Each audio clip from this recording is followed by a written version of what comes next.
read about some numbers. I want to say Sacramento Bee maybe, and they got it from some public polling or some shit. From the California recall, so we have some numbers. So far, 17% of all the mail-in ballots have been turned in. 17%, meaning 1 out of 5 Californians have already voted, but that also means 4 out of 5 Californians have not voted. And in spite of Larry Elder having, 19%, polling at 19%, and Kevin Paffrath polling at 7%, most of the people in California are undecided. So you have 4 out of 5 Californians that have not voted, and most of them are undecided. So, what does that mean? It means you need to go vote for Angel Lynn. I figured it out. You got to vote for Angel Lynn. I mean, I don't know. I haven't got any excitement. I mean, Green Party, Kapilovich, we're fucking excited about this guy. It doesn't seem like they're voting right now, 17%.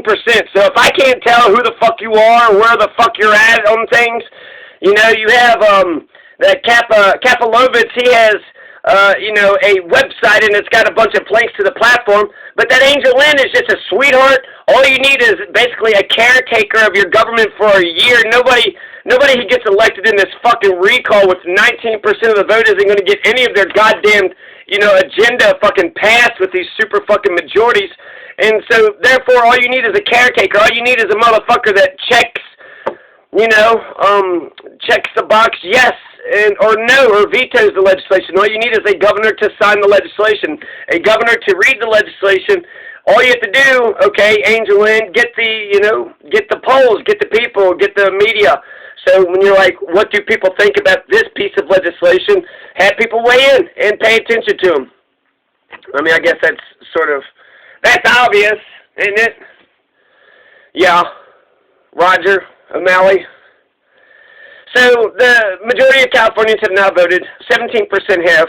Of the 17% who have voted, most of them are old-ass whites, 65 and older. So old-ass whites are, hurrying up, and they're early voters, right? And early voters are definitely different than late voters, so that, just because we got some numbers now, it could carry on. We could see some trends that carry on.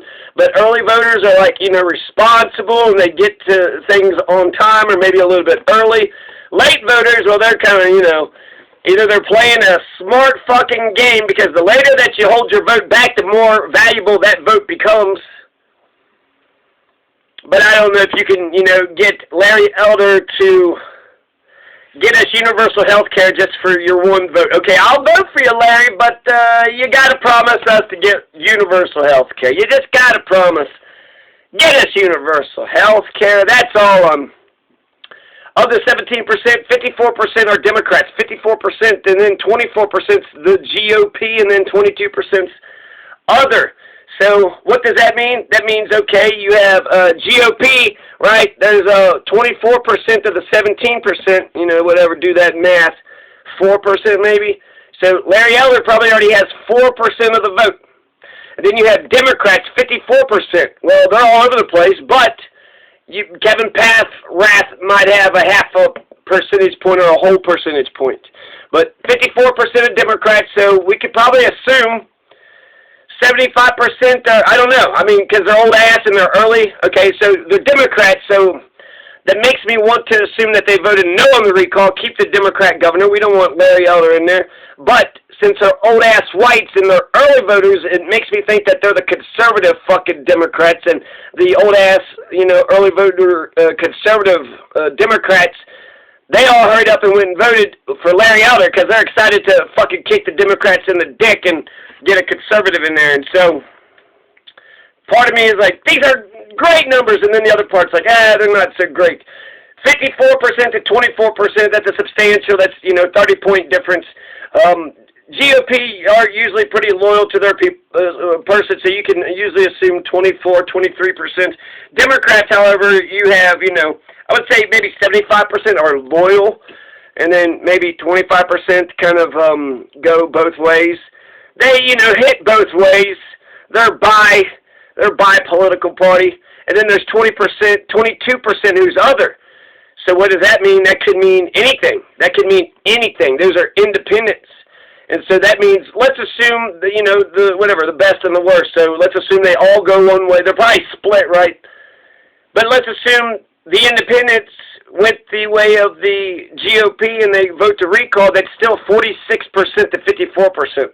So if all the Democrats voted no, then all the GOP and the independents could not overturn that. But that's not going to be the case. You're going to have conservative Democrats, especially the old-ass whites and the early voters.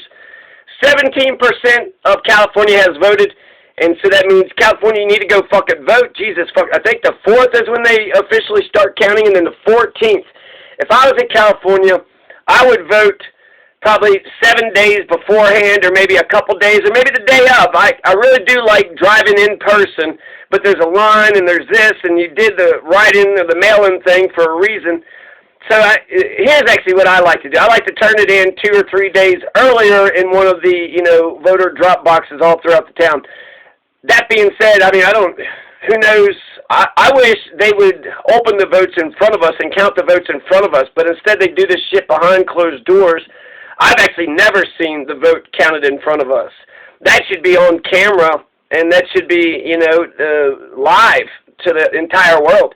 They're counting. That's how Zambia did it. Zambia, it was live. They counted the votes in front of everybody.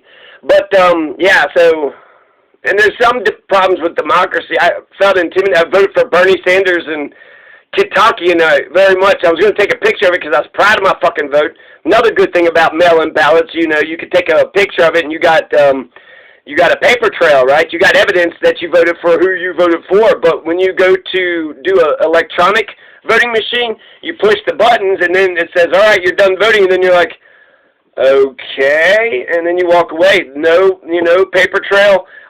It's a fucking computer program, so how many times have you, the whole thing crash, right?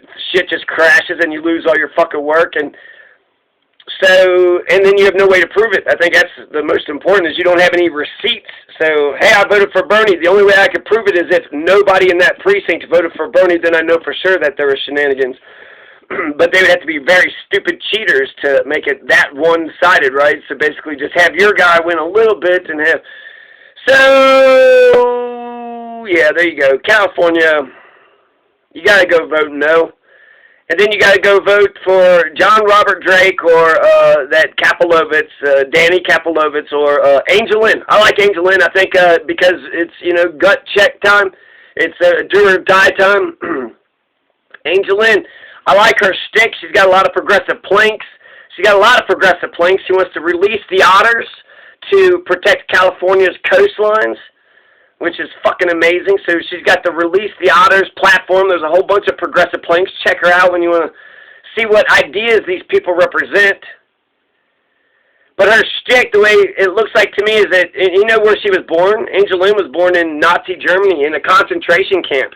Angel Lynn was born in a concentration camp, and then she got her, big start being a celebrity. So she just got, huge tits. And they took pictures, and they had her on billboards, and then she just became known as that billboard lady with the big tits. And then she also drove a, not a pink Cadillac, but a pink Chevrolet Corvette, a pink Corvette. So she was just, a socialite, had her own, I guess, just a celebrity for being a celebrity. Hey, that's a person a lot of people talk about. Why? Because she's got huge tits, and she put those huge tits up on billboards, and we all saw them. We all know who Angel Lynn is. I like Angel Lynn, so what I was going to say about her shtick, that it looks like to me that she's got some videos out there explaining her positions, and she just, talking all like, seductive and shit. But I feel like what she's saying is, I'm just a nice, sweet, innocent woman. And, I can do the job, too. And I feel like that she could probably pass, like, universal health care and then have that kind of explanation, too, right? Well, I think that the health of the people is the life of the people, and we deserve life, liberty, and the pursuit of happiness. So I gave everybody life.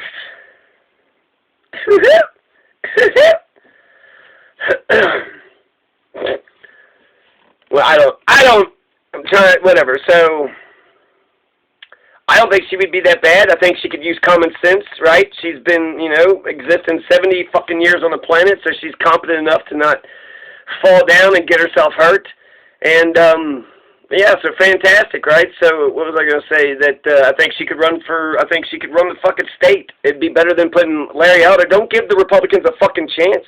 Angel Lynn's better than any of the Republicans. So don't let Larry Elder get in there. He might push this or that. Won't get much change, but he'll be the fucking governor, so that'll give him, he'll be the incumbent, right? It's easier just to keep the motherfucker in there, keep things the way they are. So he'll have the incumbent, privilege. He'll have the privilege of being the incumbent. Go vote, California. Put down your avocado toast. Jesus Christ.